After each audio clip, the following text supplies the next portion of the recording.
Hello guys, welcome back to Sociology classes BA Part 2 Sociology second paper. Okay, so I will discuss about the topic of the विवाह विच्छेद के प्रकार अथवा आवश्यकता, functions or need of divorce. Okay, so without wasting much time in discussion, we should start this video on this topic, functions or need of divorce. Okay, so let's we start this video on this topic, functions or need of divorce. Okay, यह सच है कि भारत की परंपरागत सामाजिक संरचना में विवाह विच्छेद का कोई स्थान नहीं था, लेकिन वर्तमान परिस्थितियों में जबकि समाज और परिवार ने एक नया रूप ग्रहण कर लिया है, विवाह विच्छेद को मान्यता देना नैतिक तथा सामाजिक रूप से आवश्यक है. ओके,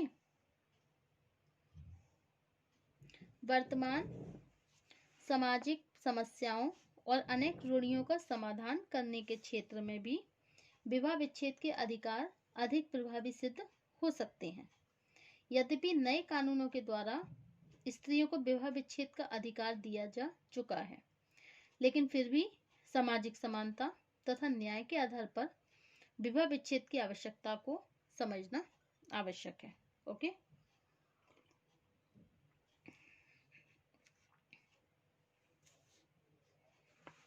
फर्स्ट टॉपिक है इसमें समानता के सिद्धांत की पूर्ति. नेक्स्ट टॉपिक है पारिवारिक संगठन में वृद्धि. एंड नेक्स्ट स्त्रियों की स्थिति में सुधार. नेक्स्ट है दाम्पत्य अधिकारों की समानता. एंड नेक्स्ट है सामाजिक जीवन में संतुलन की स्थापना. ओके, तो फर्स्ट क्या है हमारा, समानता के सिद्धांत की पूर्ति. ओके, आज के लोकतांत्रिक और समतावादी युग में सभी स्त्री पुरुषों को सामाजिक, राजनीतिक और आर्थिक जीवन में समानता के अधिकार प्राप्त हो रहे हैं.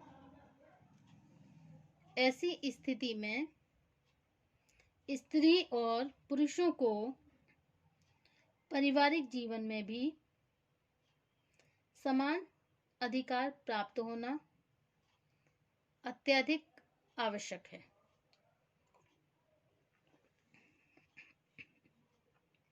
जब व्यावहारिक रूप से पुरुषों को स्त्री का परित्याग करने का अधिकार है, तब स्त्रियों को भी पुरुषों के दोषपूर्ण होने पर विवाह विच्छेद का अधिकार मिलना नैतिक रूप से आवश्यक है.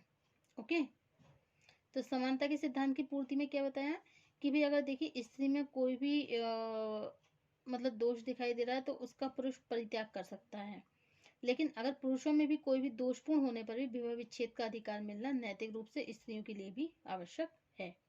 ओके, नेक्स्ट पॉइंट है हमारा स्त्रियों की स्थिति में सुधार.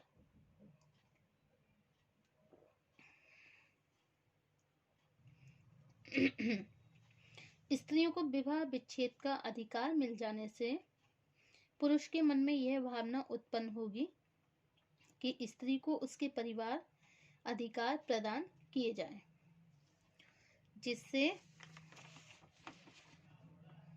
विवाह विच्छेद की आशंका को समाप्त किया जा सके.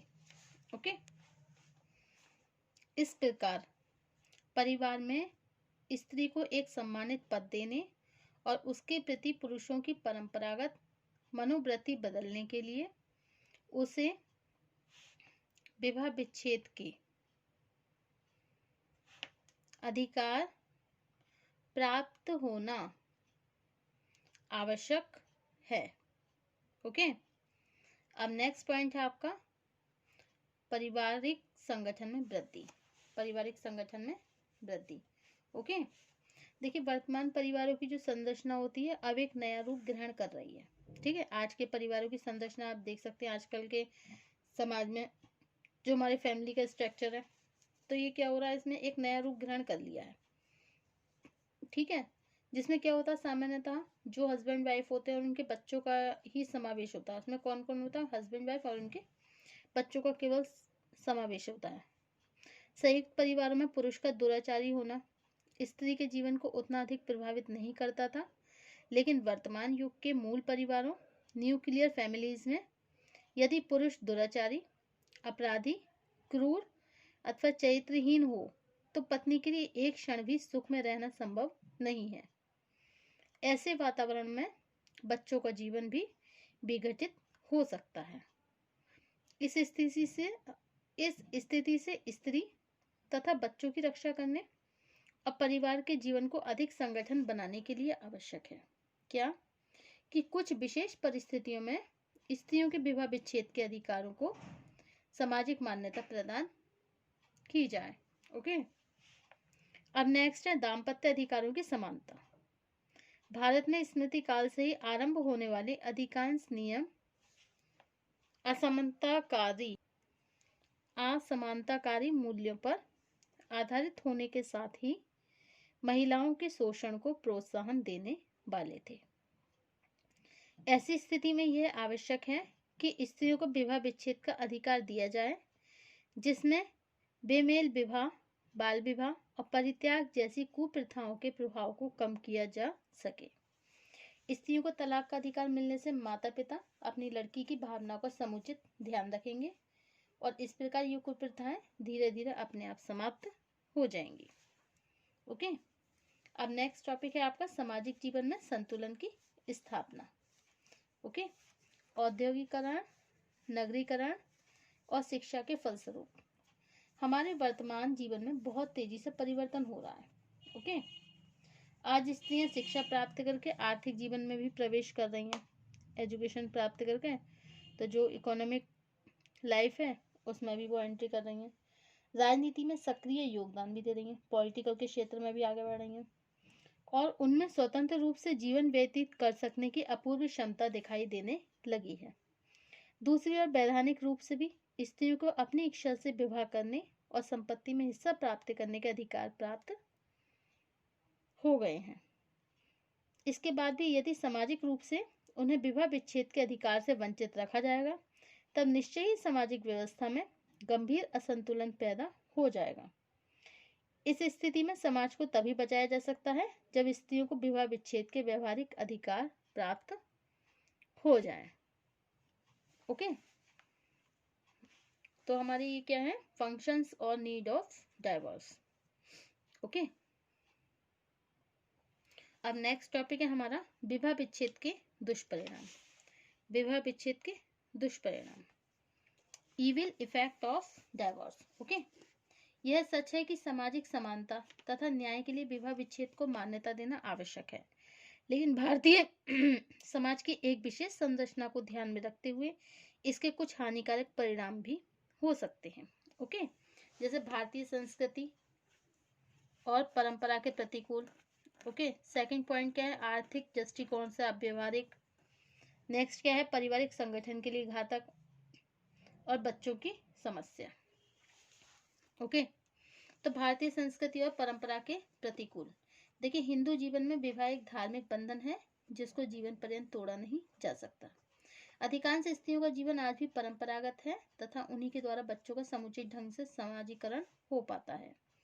यदि स्त्रियों को विवाह विच्छेद का अधिकार दिया गया तो न केवल उनके मन में पुरुषों के प्रति विरोधी भावनाएं उत्पन्न होंगी, बल्कि परिवार अपने धार्मिक कर्तव्यों की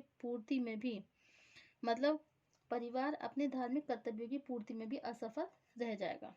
विवाह विच्छेद उत्पन्न होने से परिवार के नैतिक मूल्य भी शिथिल पड़ जाएंगे और भारतीय संस्कृति के प्रतिकूल होगा। ओके, नेक्स्ट है आर्थिक दृष्टिकोण से अव्यवहारिक। भारत में स्त्रियों का एक बहुत छोटा सा भाग शिक्षित है और जो स्त्रियां शिक्षित हैं उनमें से अधिकांश आर्थिक रूप से आज भी पुरुषों पर निर्भर हैं। ऐसी स्थिति में यदि स्त्रियों को विवाह विच्छेद का अधिकार मिल गया तो आवेग में आके वे विवाह विच्छेद तो कर लेंगी, लेकिन उनके सामने आर्थिक समस्या पहली स्थिति से भी अधिक गंभीर रूप धारण कर लेगी। हो सकता है आर्थिक कठिनाइयों में घिरकर उनमें से कुछ स्त्रियों का जीवन अनैतिक भी हो जाए। ओके, अब है पारिवारिक संगठन के लिए घातक। स्त्रियों को विवाह विच्छेद का अधिकार मिलने से परिवार अधिक संगठित हो जाएंगे, बल्कि वास्तविकता यह है कि इसका पारिवारिक जीवन से कहीं अधिक विघटित हो जाने की संभावना है। विवाह विच्छेद का अधिकार मिल जाने से पति पत्नी के बीच पारस्परिक अविश्वास और तनावों में अधिक वृद्धि हो सकती है। नेक्स्ट है बच्चों की समस्या। विवाह विच्छेद का सबसे अधिक प्रतिकूल प्रभाव बच्चों पर पड़ेगा। भारतीय समाज का वातावरण अभी इतना उदार नहीं है कि विवाह विच्छेद के बाद भी बच्चों के पालन पोषण का भार पिता अपने ऊपर ले ले। यदि ऐसा हो गया तो पुरुष का दूसरा विवाह हो जाने के कारण उन बच्चों को उचित सुविधाएं मिलने की संभावना बहुत कम है। यदि बच्चे मां के पास रहेंगे तो आर्थिक कठिनाइयों के कारण उनके व्यक्तित्व का विकास नहीं हो पाएगा। इन सभी परिस्थितियों में बच्चों की रक्षा के लिए आवश्यक है कि अभी हमारे समाज में विवाह विच्छेद को पश्चिमी समाजों की तरह उदार और खुला हुआ ना बनाया जा सके। ओके।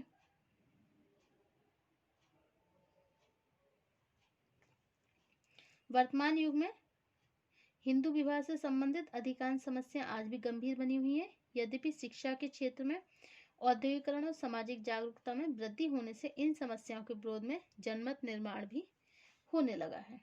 ओके। इसके बाद भी यह ध्यान रखना आवश्यक है कि सामाजिक विधान इन समस्याओं के निराकरण का प्रभावपूर्ण माध्यम नहीं हो सकता। यह समस्याएं तभी दूर होंगी जब हम स्वयं इनके समाधान के लिए प्रयत्नशील होंगे। ओके।